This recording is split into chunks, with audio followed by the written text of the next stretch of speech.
So hello everyone, I hope आप सब लोग ठीक होंगे। आज की इस वीडियो में हम आप लोगों को प्रोवाइड करूंगा। हम geoinformatics and nanotechnology and PCS farming के क्वेश्चन पेपर को मैं प्रोवाइड करूंगा। ओके, और ये क्वेश्चन पेपर मैं आप लोगों को बता दूँ, ये क्वेश्चन पेपर हमारा अनसॉल्व रहेगा। बिकॉज ये जो आपका है ये डमी के रूप में आप लोग को प्रोवाइड कर रहा हूँ कि किस टाइप्स में का आपका पेपर आता है एंड उससे रिलेटेड क्या क्या सवाल बन सकते हैं। ओके, सो वीडियो को स्टार्ट करते हैं। सबसे पहले देख लीजिए, इसमें दिया गया है डिफाइन द फॉलोइंग, यानी इसमें को निम्नलिखित को परिभाषित करना है। सबसे पहला सवाल आपका आ जाता है नीड ऑफ प्रीसियस फार्मिंग, यानी कि परिशुद्ध खेती की अवधारणा के बारे में बताना है।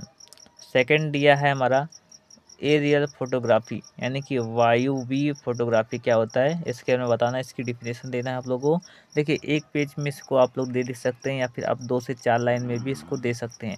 आपको जितना भी मर्जी है आप उतना में इसको दे सकते हो। ठीक है, ओके। अगला देखते हैं। अगला हमारा सी पे दिया है हमारा कि यील्ड एस्टिमेशन, यानी कि उपज अनुमान क्या है। ठीक है, ये अभी मोस्टली वेरी इंपॉर्टेंट है। फोर्थ नंबर पर हमारा क्या है नैनो इमल्सन, यानी नैनो इमल्सन क्या है, इससे आप क्या समझते हैं इसके बारे में वर्णन करना है।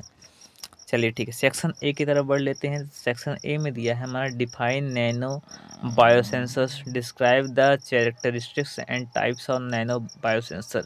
ओके, यानी कि आपको नैनो बायोसेंसर, यानी कि जो हमारा बायोसेंसर हमारा होता है नैनो बायोसेंसर, उसको परिभाषित करना है और नैनो बायोसेंसर के लक्षण भी बताना है आपको, और इसके कितने प्रकार हैं इनके बारे में भी आपको वर्णन करना है। चलिए ठीक है, अगला दिया है 3 नंबर पर write an essay on use of nano technology in agriculture, यानी कि कृषि में जो नैनो तकनीकी है के प्रयोग पर एक निबंध लिखना है आप लोगों को। एक बोले तो इजी आपको नोट्स लिखना है इसमें। ठीक है, अगला देखते हैं। अगला इसमें दिया है 4th नंबर पर डिफाइन प्रीसियस फार्मिंग, यानी कि जो हमारी परिशुद्ध खेती हमारी होती है इसको आप लोग को डिफाइन करना है। इसके बाद describe the components and benefits of precious farming, यानी कि जो परिशुद्ध खेती के जो भाग होते हैं और इनके जो लाभ होते हैं, ठीक है, इसके बारे में भी आप लोग को वर्णन करना बहुत ही इंपॉर्टेंट है। परिशुद्ध खेती से बहुत ही ज़्यादा सवाल बनते हैं। ठीक है, ये बात ध्यान दीजिएगा। इसमें जो कंपोनेंट्स है, आप लोग कंपोनेंट्स को हल्के में मत लेना, कंपोनेंट्स को आप लोग पढ़ लीजिएगा, ये मोस्टली वेरी वेरी इंपॉर्टेंट है। अगला देखते हैं। तो अगला दिया है हमारा 5th नंबर पर describe in details the tools and techniques of geo informatics, यानी जो जियो इन्फॉर्मेटिक्स के औजारों तथा तकनीकों का विस्तृत रूप से वर्णन करना है। ओके, सेक्शन बी की तरफ हम बढ़ लेते हैं। सेक्शन बी में क्या दिया, 6 नंबर पर दिया define soil mapping. Soil mapping का मतलब क्या है, मृदा मानचित्रण।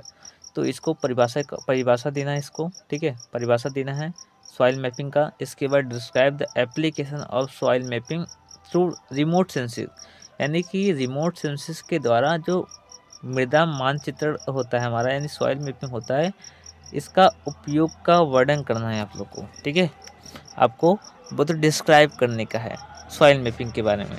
चलिए ठीक है, इसके बाद आगे हम बढ़ते हैं। इसके बाद सेक्शन बी की तरफ। सेक्शन बी तो हमारा हो गया।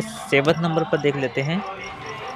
तो 7th नंबर पर दिया है साइट विशिष्ट पोषक तत्व प्रबंधन क्या है, यानी कि what is the site specific nutrients management क्या होता है। इसके बाद दिया है describe the importance of site specific nutrients management, यानी कि साइट विशिष्ट पोषक तत्व प्रबंधन के महत्व का वर्णन कीजिए। चलिए ठीक है, आगे हम बढ़ते हैं। 8 नंबर पर दिया है व्हाट इज जीआईएस। इसको बोलते हैं जियोग्राफिकल इंडिकेशन सिस्टम, हमारा है जीआईएस का फुल फॉर्म। तो ये क्या है आखिर, एक हमारा समझ लीजिए एक हमारा एप्लीकेशन है या फिर सॉफ्टवेयर है। ठीक है, ये आप समझ सकते हैं, जिसमें हम क्या करते हैं, हम भविष्यवाणी करते हैं या फिर हम किसी चीज़ का डाटा को कलेक्ट करते हैं बिना वहाँ पर जाए। इसके बाद ये explain the importance and concept of GIS function. ठीक है, यानी कि जीआईएस क्या है, जीआईएस फंक्शन के महत्व और अवधारणा का वर्णन कीजिए। ठीक है, कंप्लीट हो जाता है। अगला देखते हैं। अगला दिया है right short notes on the followings. इसमें दिया है कि इसमें शॉर्ट नोट्स आपको बताना है। पहला है कंपोनेंट्स ऑफ रिमोट सेंसिंग, तो रिमोट सेंसिंग के जो भाग होते हैं इसके बारे में बताना है। सेकंड नंबर हमारा है नैनो पेस्टिसाइड। ओके, इसके बारे में बताना है। इसके बाद बस 2 ही था। ठीक है, सो आज की इस वीडियो में बस इतना ही। कंटिन्यू रखेंगे, अगली वीडियो भी आप लोगों को क्वेश्चन पेपर प्रोवाइड करता रहूँगा। ठीक है, thank you so much everyone.